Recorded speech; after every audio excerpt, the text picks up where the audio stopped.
سلام بر همم کارهای خوبم و یک سلام دیگر بر همه از دوستان عزیزی که برنامه صدای جوانان را این لحظه تماشا میکنن. با امید از این که خوب و صحتمند باشین و این هفته را بخیر سپری کرده باشین و آغازگر یک هفته دیگر خوب باشین. و دوستا، امشب که برنامه صدای جوانان آغاز شد تا آخرین دم همکاریتان را میخواهم. عزیزان با ما همراه باشین. قسمی که در برنامه‌های گذشته ما صحبت‌های درباره جوانان و مشکلاتشان داشتیم، امروز هم با خود یک مهمان ویژه دیگر داریم که روزالند غفار راجرز هستند. یک خانم با استعداد و پرتلاش است. She's an Afghan American mental health counselor who is doing her PhD in regards to mental health and intergenerational trauma within the Afghan Canadian diaspora. Rosalind did a research about intergenerational trauma, PTSD, displacement, secondary trauma, survivor's guilt, and loss of identity. Welcome, Rosalind John, to our show. We're so excited to have you here. Oh, Salam, thank you so much for having me. Salam everyone, in tonight's show we will be talking about mental health, and I'm really glad that Rosalind John is here with us tonight.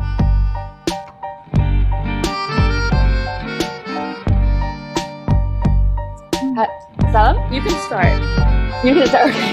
Yeah. Okay. So thank you so much for having me on, and also for highlighting, this really important topic. I think it's really great, the work that this young generation is doing, and so I appreciate that so much. So just a little bit about myself. I am an Afghan American. I'm Afghan on my mom's side and American on my dad's side. And as you mentioned, I do have a master's degree in mental health counseling, and I am a licensed mental health counselor, and I specialize in substance use disorders and addictive disorders, mood disorders, as well as trauma. And so right now, I am a PhD candidate in international psychology at the Chicago School of Professional Psychology in Washington, D.C. And so this is how I kind of became really interested in the topic of intergenerational trauma. So as a part of, as you mentioned again, Asnajan, as part of my PhD dissertation, I'm currently conducting a research study on intergenerational transmission of war trauma among Afghan refugees in Canada. So the purpose of my research study is to explore how war trauma is processed in Afghan refugee families and how it's passed on from parent to child. So, I mean, this has been a wonderful experience. It's truly been an honor of my life to be able to do this research and to interact with Afghans in Canada. Honestly, I think it's great that someone is taking that initiative to do a research on, and you're one of our own Afghan who is like, honest. I am so proud of you for doing this and for being here today to talk about it, because a lot of us are not, we don't take enough time to realize that mental health is important. We can barely even talk to our parents about our own mental health, and especially in the Afghan community, I don't think us people take mental health that serious. Mm-hmm. No, I totally agree. Absolutely. And we all know how long the war in Afghanistan has been going on. And so, I think every generation of Afghans have been touched by war, whether or not they actually experienced war in Afghanistan, or if they never experienced war, but they know of, they have parents or grandparents or aunts or uncles that experienced war in Afghanistan. So it's a really important topic. Would you like me to just go ahead and to begin? Yeah, sure. Go ahead. Okay. So, in speaking about intergenerational trauma, it's the logical starting point is to talk about trauma. So, what is trauma? And trauma is a response to a deeply disturbing and distressing and extraordinary, really, event that overwhelms our ability to cope. So trauma it shatters our what's called our assumptive world. So it's about our assumptions of the world, about other people, and about ourselves. So in other words, trauma shatters like our most basic assumptions, like life is good, or I'm safe, or people are kind, or I can trust others, or the future is likely to be good.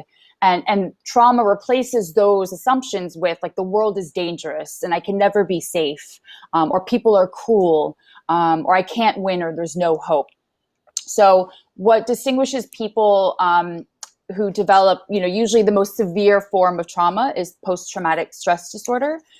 So what distinguishes people who develop post-traumatic stress disorder versus people who just experience stress is that they aren't able to integrate the traumatic experiences that they've had, and they start organizing their lives around the trauma. So the core issue is the inability to integrate the reality of particular experiences, and the resulting, what we do is like we replay the trauma over and over again. Or if, we hear, fireworks going on in the background, it automatically we're triggered and we get into this state of, fight, flight, or freeze, because it reminds us of, maybe a combat situation in Afghanistan. So intergenerational trauma was actually, it's still a relatively like new field, but it was first observed in like the 1960s, actually by clinicians in Canada who were treating children of Holocaust survivors. And they were alarmed by the number of children of Holocaust survivors that were seeking treatment because of the impact of intergenerational trauma. So intergenerational transmission of trauma, it's a phenomenon that occurs when a family member's direct exposure to trauma, so like to war or to genocide, has psychological and emotional and social effects on their children who have not been directly exposed to trauma. So how one generation experiences trauma will affect the health and well-being of the next generation. So usually the kind of this is more a simplified statement, but basically when one generation doesn't heal from the trauma that they experienced, their unhealed problems and symptoms are then transmitted to the next generation. So when we talk about transmission of trauma from one generation to the next, there's several, it's a very complex process, and it involves a whole host of different factors, but the basic components are, the traumatic event, the person who experiences the traumatic event, and then there are like mediating mechanisms that pass trauma from one person to another. And then, of course, there's the person who experiences the person who receives the transmission of trauma. So you can actually think of the process as being like similar to like the transmission of a virus, which I think everyone can probably easily relate to nowadays because we're in the era of COVID.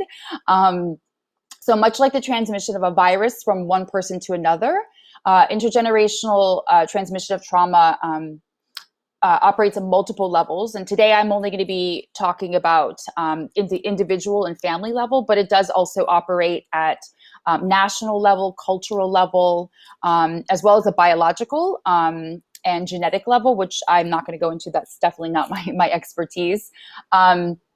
So there are different, and much like a virus, there are mechanisms that transfer the trauma from one generation to the next. So I'll go over a couple of those mechanisms. So the first mechanism is through what is called the attachment system between a parent and a child. And we're usually, this is more during like the first year, 2 years of life. So I'm going to give you a crash course on attachment theory because it's quite complex and very nuanced. But the central theme of attachment theory is that the primary caregiver who is available, attentive, and like responsive to their baby's needs allows the child to develop a sense of security and trust, and eventually they're able to regulate their own emotions. So the infant comes to know that their parent is dependable and they're trustworthy, and this creates kind of like this secure base, which then the child can then kind of explore the world. So the attachment system is really, really important when it comes to the development of being able to regulate our emotions and develop an identity, a sense of identity of who we are. So the kind of like the fundamental question in all this is, when it comes to attachment relationships, is the attachment figure or parent nearby, accessible, and attentive? And if the child perceives the answer to this question to be yes, then typically the child will feel loved and secure and confident, and they're likely to go out and explore their world and to be sociable with whoever that they interact with.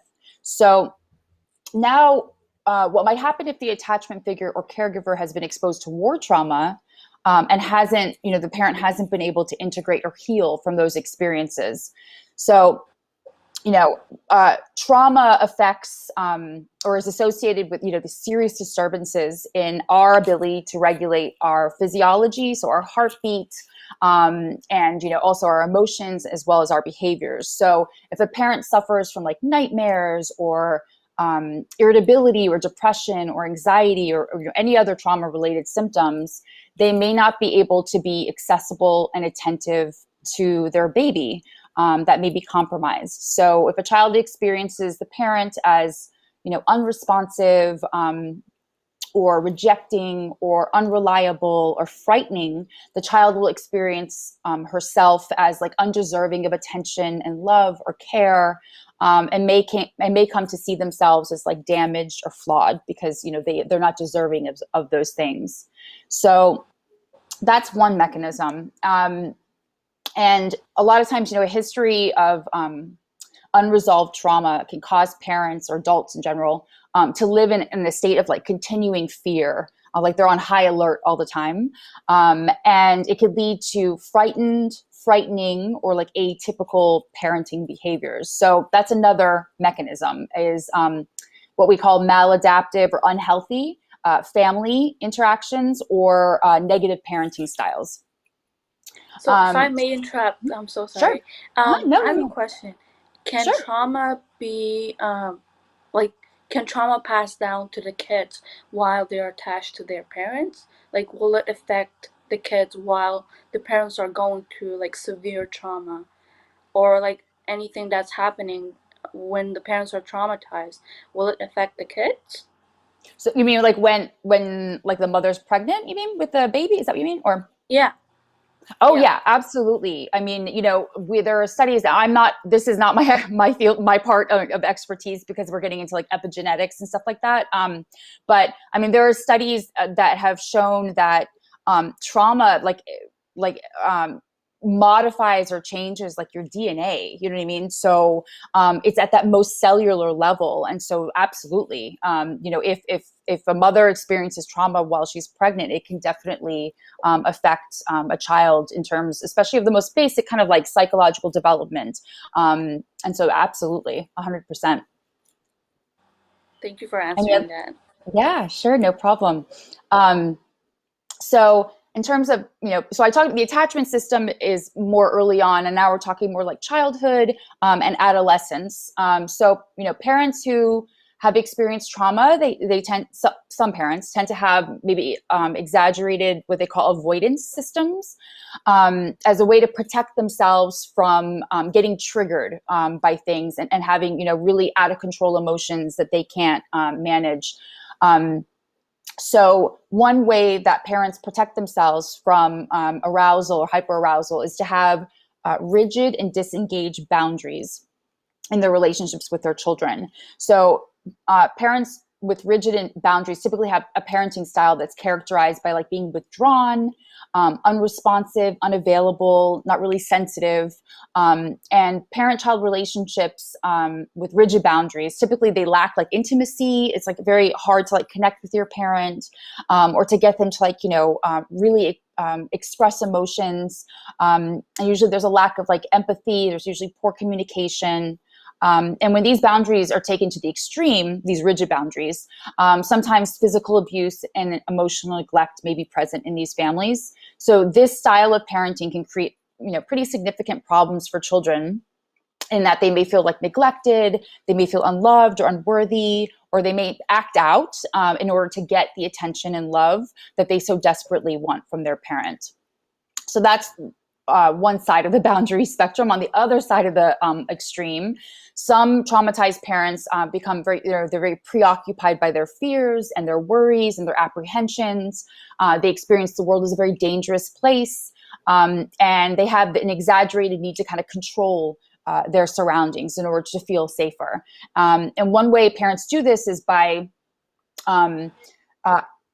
developing or having enmeshed boundaries with their children. So mesh boundaries are typically characterized by a parenting style that is kind of intrusive, overprotective, over-involved, maybe even like possessive in a way.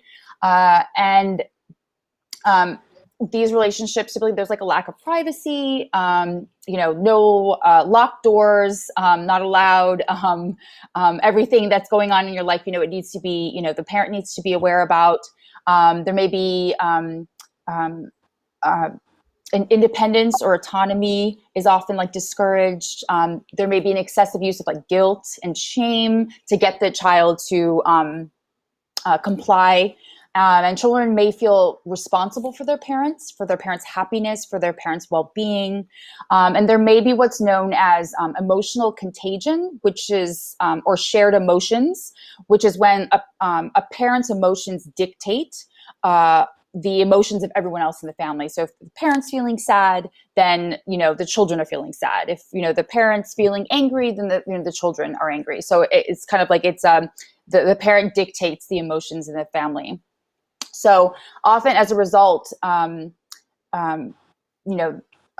the parents' exaggerated attempts to protect their child and to be over-involved with their children, they run the risk of overriding the children's goals and their intentions and their hopes and their dreams. So it often leads to children who take on their parents' wishes and dreams and try to take care of their needs. And often this is at the expense of themselves and their own wishes and dreams. And so one of the major consequences of enmeshed and over-involved parenting is what is known as parentification.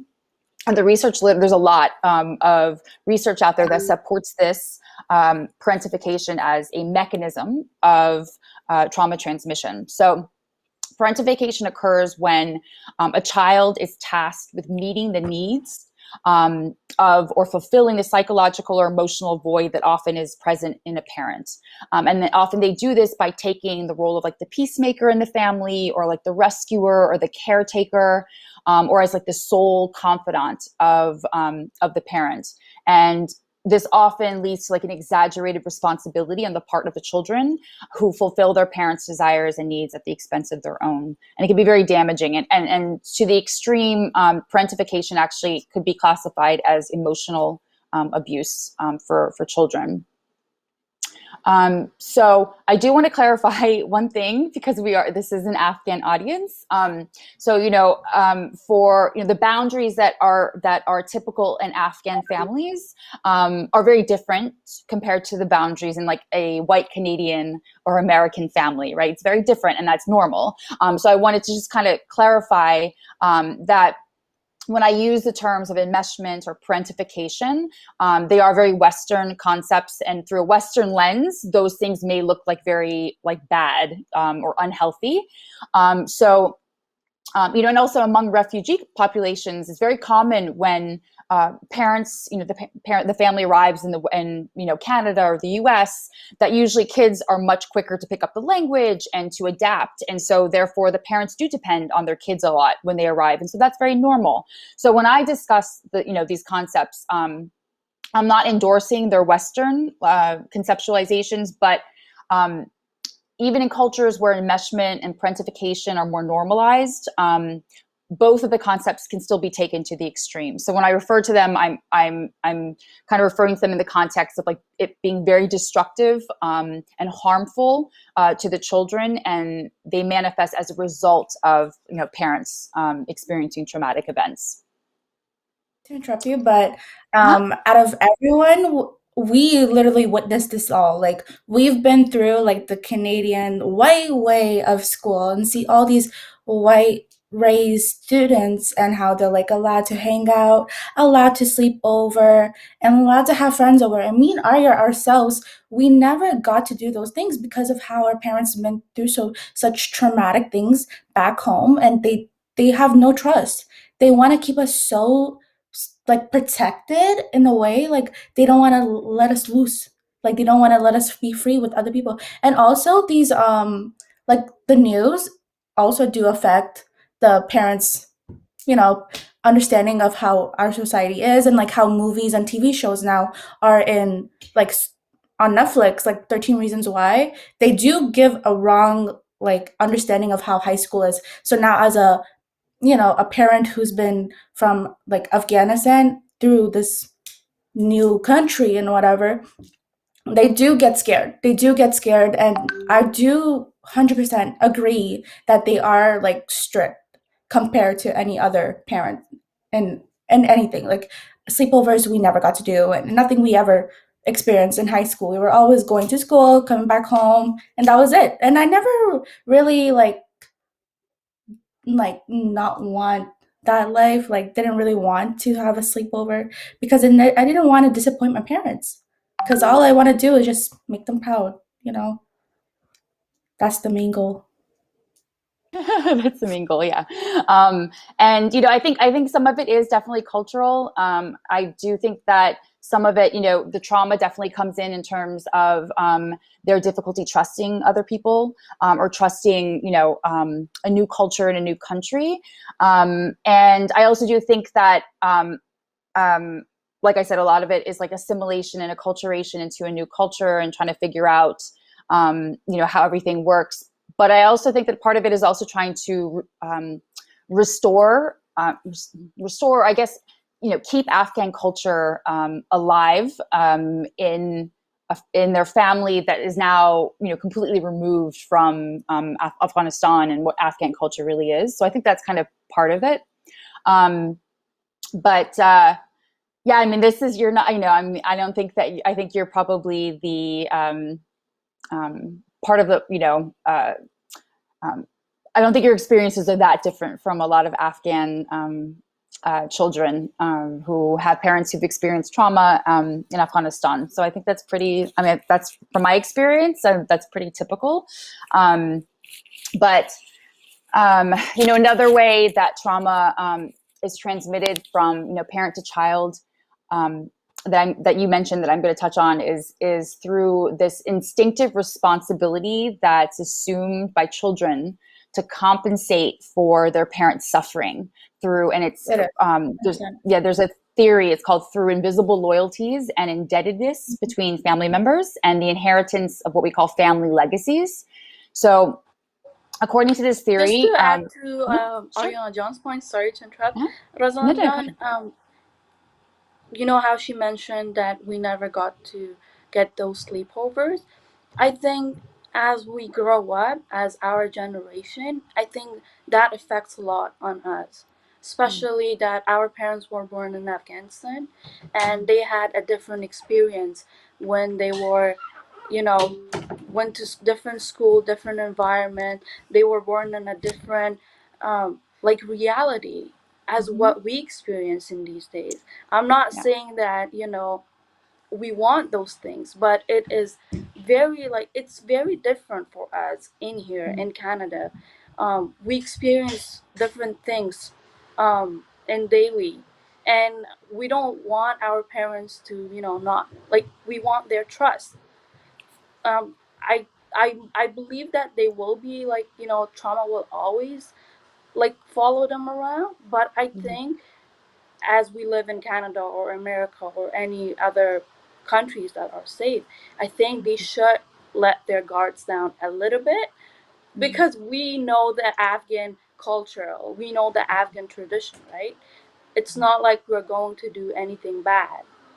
We're Yeah, here but then to. again, we can't really like expect them to put their guards down because of how like so it was so traumatic. Like I can't even explain it myself because I wasn't going through all that personally, but I just hear stories, and I understand, like 100% understand why my parents are this way. And I truly do agree and like I don't ask for any more. And also, as a Canadian student, I feel like compared to any other students, we carry around more stress because of how much we have to like represent them and how much we have to make them proud one day because of how they escaped such a war zone. They don't want us to become like waste. Like this was such a waste, you know?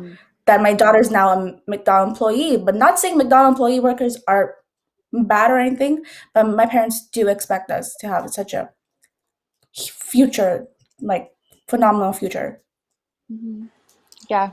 I mean, often, you know, we hear, and I know I've heard in my family, but, you know, we sacrifice so much for a better life and for you to, you know, not have to experience what we did in Afghanistan in terms of like the war.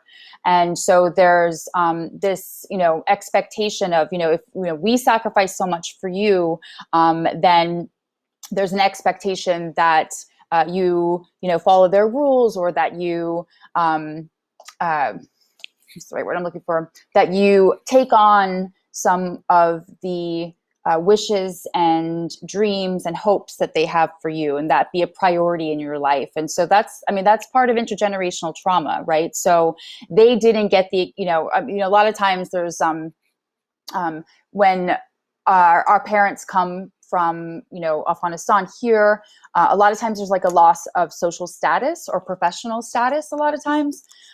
So, you know, if if our parents were doctors or lawyers or whatever in Afghanistan, and they come here, they don't have the same opportunity, or they have to go all the way back to school, you know, and get an education through a Western system in order to do the same kind of profession. And so there's this huge loss of identity. And so that's a huge, you know, sacrifice that they, I mean, it's the sacrifice that they made for us to have, you know, for all of you and us to have a better life. However, then there's this, they pass down this legacy of like, you know, what we weren't able to do with our lives because of the war in Afghanistan, we expect you to do. And that's part of intergenerational trauma, right? So it's like they're passing down this legacy down to their children because of what they experienced. So it's a very, I mean, it's definitely part of the intergenerational, or part of like one of the mechanisms of passing down trauma. Yeah. And So, I need to interrupt you, but go ahead. I believe the hardest part of it is that we don't understand that this is trauma for us too, because we grew up in such a nice neighborhood and such a nice life compared to our parents, that there's no reason for us to have trauma. There's no reason for us to believe that we've been through anything traumatic in our life. But there's no like anyone like telling us like it's okay for you to be upset, because there's nothing for us to be upset about. And now that you're speaking on passing down from generation, it really opens up people's eyes that we understand what they say, and it also affects us too. Absolutely, 100%. I mean, especially, you know, with Afghan, you know, we're such a collectivistic culture, right? So family is like number one. It's the most important thing in our culture.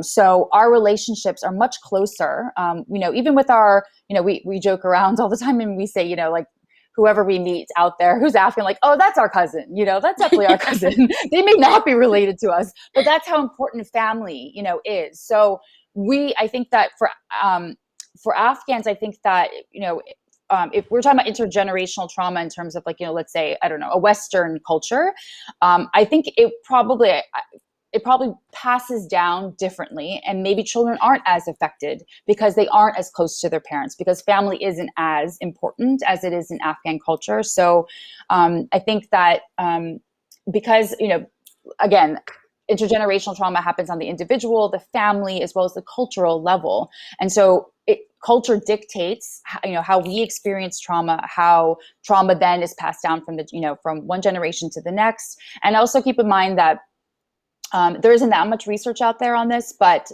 from a few of the studies that I have seen, they've been now looking at like third generation, and even sometimes in some cases fourth generation, and seeing how the trauma is passed down and how it's different. So, for example, one study that I saw was that, the second generation usually has it the hardest typically, because they are the generation that has direct contact with their parents who experienced trauma, whereas the third generation they're one generation removed from the generation that actually experienced trauma. So that's one thing to keep in mind when we talk about the impact that you experience, that you feel from your parents' trauma in Afghanistan. And can we just take a moment to talk about how the Afghan kids or youth or teenagers in Afghanistan, they have so much trauma, so much problems, so much stress, so much anxiety they're going through every day, and some of them are even like fighting for their lives in daily life because it's not safe. There's every day that they're either killed or they're bombed, which that causes a lot of trauma, specifically in the Afghan community. And that's how our parents are like so broken and so hurt. And that's why I believe that that's why they are just like their walls are so guarded up all the time, and they're so protective of us that they think that something might happen to us, even though Right. if we are like in a safe country with no war going on, no any other stuff, but still in their back of the mind they have so much going on because they live those experiences, those moments in their life. And even though they see it on social media and daily life, which is very concerning, because our generation, we want to do something that could improve and give us a better life. We don't as an Afghan youth, for example, myself, I don't want to stay so broken anymore. I want to be able to talk about mental health. I want to be able to talk about how our country is going through so much things. What can we do? Like, how can we bring change to these traumas and these stresses and all these things that's happening in our country? Yeah, I mean, I think what one part of trauma, and this is actually what probably the most significant part, is that so when we're traumatized and when we're removed from whatever traumatic event it is, that we tend to be triggered by things that remind us of whatever trauma we experience. So when our parents are watching the news, or even movies that depict the war in Afghanistan, that, or on social media, that when they see these images or they hear the stories, that they become it triggers them. It's like re-traumatizing.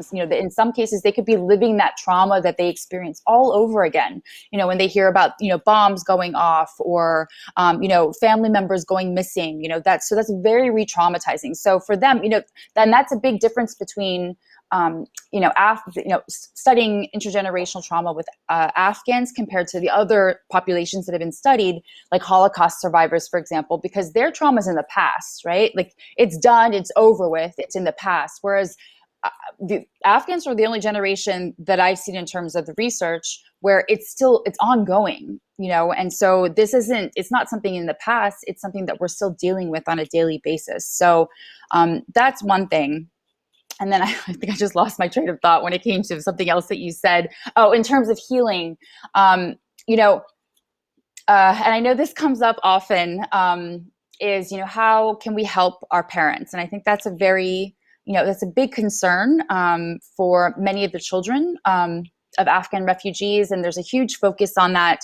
And in terms of having conversations with our parents, I think you have to think about two things. Is your parent ready to talk about it, right? Because if they're not ready and they're not open to doing it, then all you can say to them is, hey, I'm here whenever you want to and whenever you're ready. I would love to hear and be there for you and hear about your experiences and what happened. So that's one thing. The second thing also is that, are you ready as a child, are you ready to really hear some of the horrible experiences that your parents or your other family members have gone through? Because a lot of times, we imagine things in our head because we haven't gone through it. We imagine things. And a lot of times what we imagine may be very, very different compared to, especially someone as close as your parents. So it's important that we're prepared to hear and to remain calm and just to listen to our parents, so that we, because a lot of times if you're talking about trauma and the person that you're talking to either starts, bursts out in tears or is having some kind of emotional reaction, a lot of times the person who's talking about their traumatic will shut down. That's a lot of times. So that's another thing to to think about and keep in mind.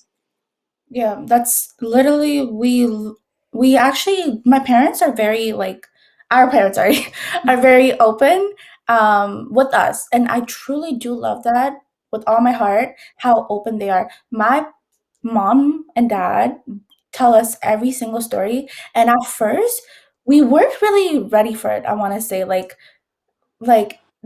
it's boggles my brain how much they've been through. It literally is just so insane. Like, I expected crazy, but what I heard was insane. Like, it was really traumatic. Like, my mom, she did get emotional explaining to us what happened in the past, what happened in Afghanistan, and it's really upsetting because that's my mom. That's our mom that's been through that, and we wish nothing but happiness for her. And it just makes me proud how much how much he's developed in the past few years living here. And I'm just so happy to have them and be living in such a country like in Canada right now. It's just so peaceful, and that's why I truly want to make them happy one day in the future and just make them the proudest parents in the world. I think that's every child's dream, basically, to just make them proud.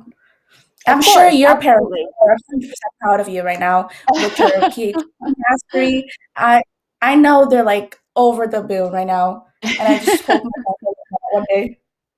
Absolutely. And that's very, obviously, we want to, what child doesn't want to please their parents and, be accepted and receive recognition from their parents. However, I also want to throw this caveat out there, is that you also need to do things that make you happy, right? So a lot of times, sometimes what our parents want for us and what we want for ourselves could be very, very different things. So I think that's also, an important thing to juggle. And I think that's also part of healing intergenerational trauma, is being able to distinguish, I can do A, B, and C that will make my parents proud, but I also can do, these other things that are really important to me or that give my life purpose. And those may not be the same things that my parents want for me, but I can still do them in a way. I mean, no matter what you decide you want to do, you can still do them in a way that your parent will be proud. It may not meet, your parents' expectations to a T, but it's important, because this is your life, right? You get one life to live. And so it is also important that you are pursuing and doing the things that make you happy and that you love and you enjoy as well. Yeah, I think Honestly, some students I just want forget. to Continue. Go ahead, Ryan. No, I was just gonna say, I think some students just forget that their life matters too. Like, it's not just their parents. That's it. Yeah, absolutely. Absolutely. I want to give a big shout out to all the Afghan parents. Honestly, it's not hard. They have been through so much. Like Oriana John said, her mom, her dad, my mom, your mom, and other Afghans out there that are facing so many challenges right now, just trying to put a bright future for their kids. It's not easy. I know how my mom deals with it, with our mood swings, with our struggles, our problems, and it's so hard. As I see her, she's like all by herself doing all the things that she can, and even though that she went through like such a traumatized times back then in Afghanistan, and I do praise them for being so strong. Honestly, Afghan people are always strong, and they have the best. Emotions. They have the best strength, and Yeah, they're resilient people. They're resilient, very resilient, and proud people. And so there's there's so much to be proud of, even amidst 40 years of war, and all the hardship that war and conflict has, caused the Afghan people. There's just still so much to be proud of. I mean, if you look at, statistics in terms of, education and professional, the higher education that Afghans reach. I mean, it's pretty considerable. I mean, they, just based on my research that I'm doing, I mean, I would say over like 60%, 70% of the people that are participating they have either a bachelor's degree, a master's degree, or even higher, and so they're doing really well, and that's resilience, and that's thanks to the first generation, our parents and our grandparents that came here. It's thanks to them. They must be doing something right? But at the same time, also, I really hope that maybe by our generation talking about this and being more open about this subject, that hopefully it will encourage the first generation to maybe open up a little bit more about the impact that trauma has had on them as well. Yeah, thank you so much for pointing out all these amazing problems that as Afghan faces, and thank you for being here today. It means a lot. I learned so much, and I'm sure that other our friends are like watching this right now. They probably learn a lot about the Afghan community and how it has impacted us. We have a few questions for you. We're not gonna go that easy on you, but yeah. John's gonna ask the first question. I have one question. How can we talk to our parents about mental health and our problems?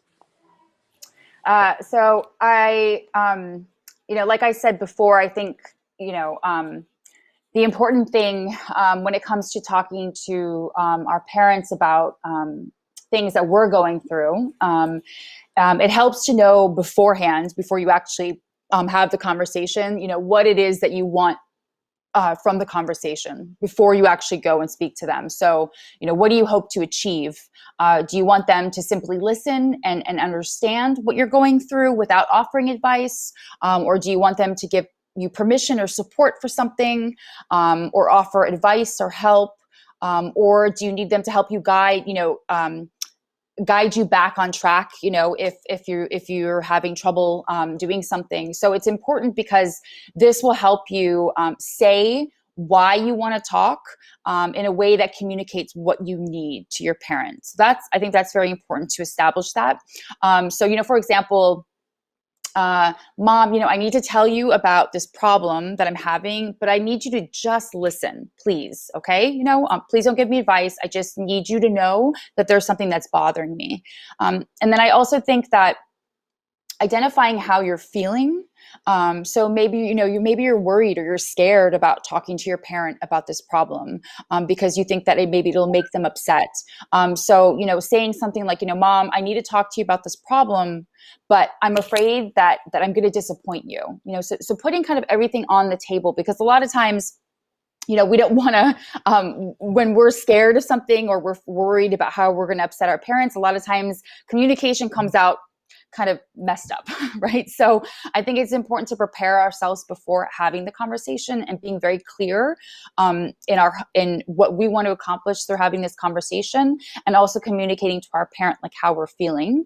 And also another thing, make sure that if you're going to have this conversation that, you're not doing it like when you guys are stuck in traffic, or family's about to come over, or you want to do it so that there's minimal distractions and minimal interruptions, and obviously acting respectfully and taking their view into consideration, which I think that you all probably do, and being honest and clear in your communication. I think that helps. And also, making sure that when you're talking to them, that your emotions aren't all over the place. So if you're, really upset about something, take some time to kind of, cool off, and then go approach them, so that when you're calm, because they,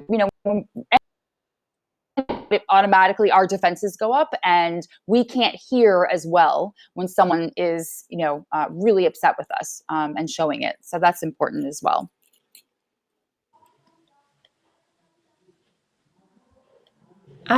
I mean, I just had a question from myself, and I have personally never met someone, what's the word, mixed with Afghan and another culture. And I bet there's so many people out there.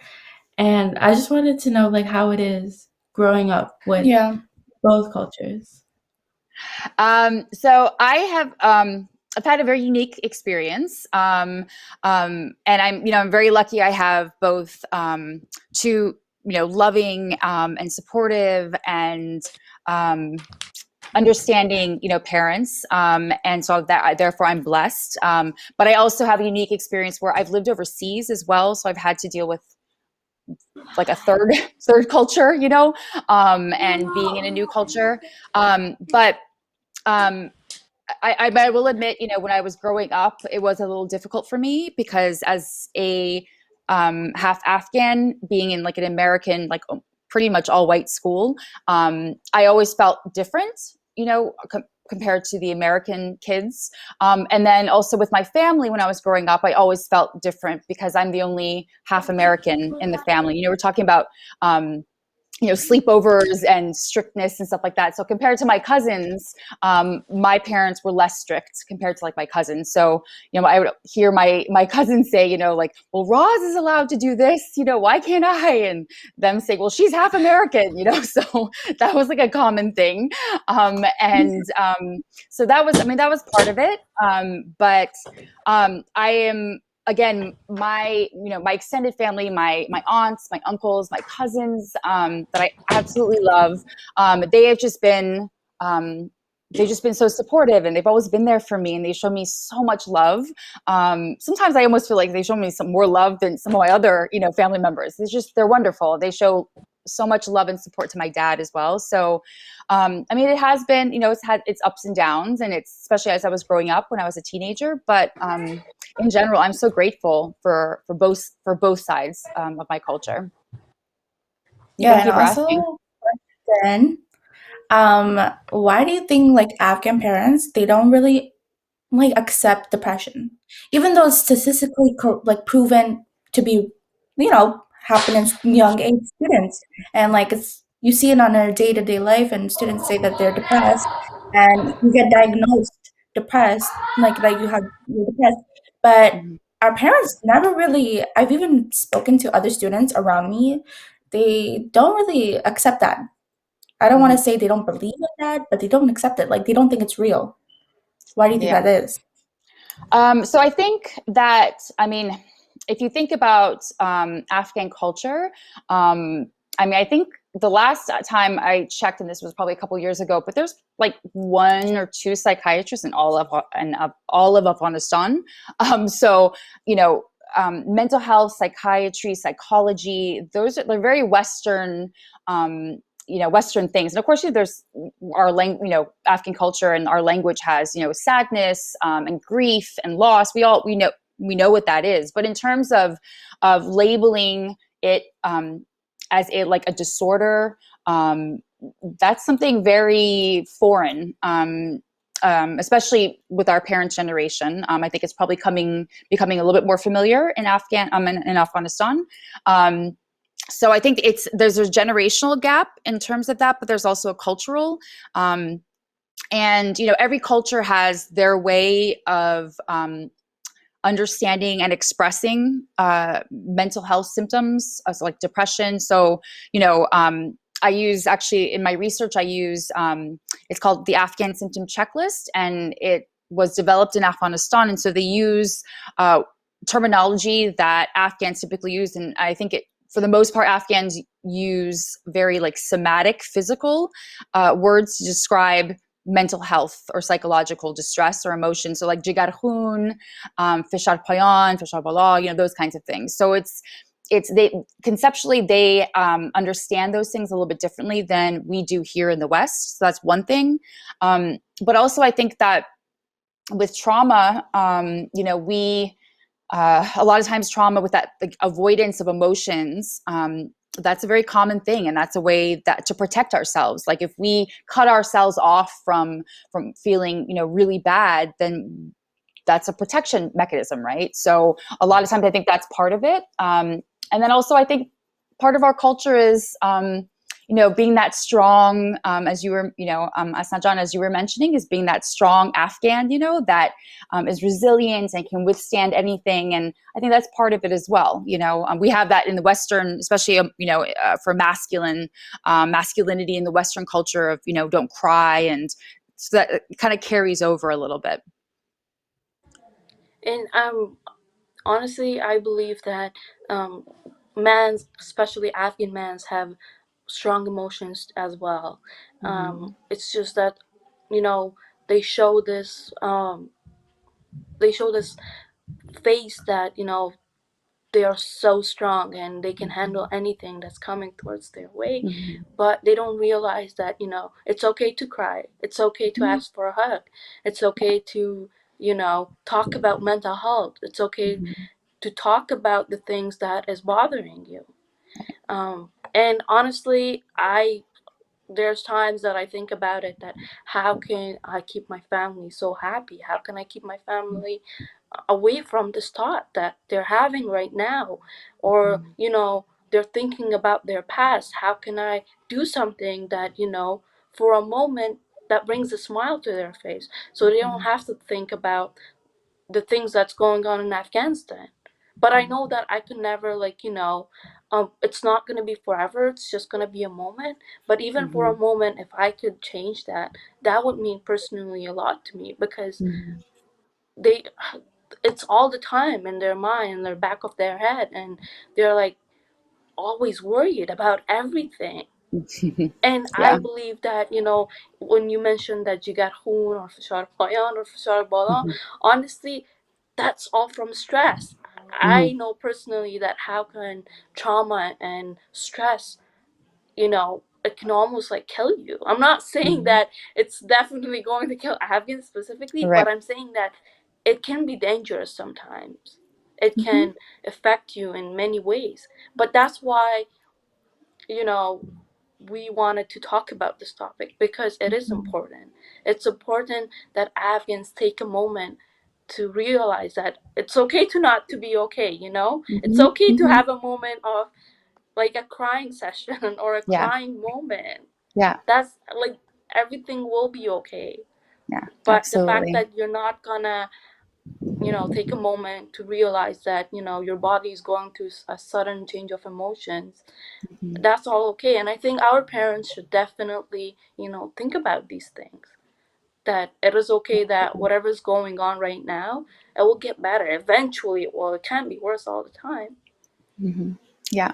Well, I mean, you gave a shout out to your parents. So I want to give a shout out to you ladies, because you guys are you're so brave and courageous to, come and, on a public forum and, to talk about these things that that most people just kind of tuck away, and they believe it's taboo. So, I mean, it's just, your generation, I think, the work that you guys are doing through the various organizations and, through this, and to me, it's inspiring for me. And I'm way older than you guys. So I just think it's absolutely amazing. I mean, you guys are like my heroes. It's really amazing how open you are and how much you guys care, and the passion that you guys are putting into this. It's really, really inspiring. So I thank you guys the most. Really, I do. That's so sweet. Thank you so much. I mean, in the beginning, when we did launch, we broadcast our first video, it was a little discouraging. We did have a lot of hate in the video. I want to address some of it because we didn't really talk about it. But in the end, I think that if you get hate, you're there. Like, if they are watching you, they really are. They really are criticizing you. And that's just rewarding in a way. As long as being very rude about the way your physical features, that's fine. Like, just criticize the way we talk, criticize our topics. We love that. Just not come for us as human beings, because at the end of the day, we are youth and we do take things personal a lot. And yeah, it just make us grow stronger and like make us keep on doing what we do and try to bring awareness to other children who are thinking about this to themselves. They don't have anyone to talk about, and we just want to let everyone know that we're here and able to talk. That's amazing. Yeah. I mean, and they always say that, like activists and stuff like that, they always say that if you're not receiving hate, then you're probably not doing anything right. Like you're not hitting anyone's buttons, so, so think of it that way. But no, I mean, it's really great. When I was around your age, I mean, these topics and these forums, it was unheard of. I mean, really, it was unheard of. So the fact that you ladies and your generation are willing to, be so vulnerable and put yourselves out there,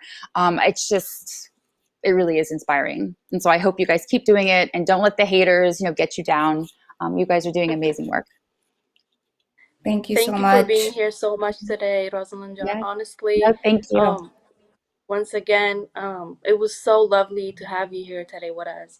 And I am hoping that our friends who are watching today learn so many things, so many new things from you. And I learned a lot of things. I'm sure Oriana John and Arya John learned a lot of things as well during this show. And it You're was just like a bubble of research, like just so much information in you. I just want to listen to you all day long. I feel like I'm moving. Well, it's all because of my PhD. I promise. It's nothing else. I wouldn't have had all of this information if it wasn't for all this. So yeah, but thank you. I appreciate it. It was really great being here with you ladies today. All right. So it is the end of our show. I just want to say goodbye in Farsi. خب دوستا به لحظه پایینی برنامه رسیدیم و تشکر میکنیم از همه وطنان عزیز ما که برنامه امروزی را تماشا کردن. تا برنامه بعدی، خدا نگهدار.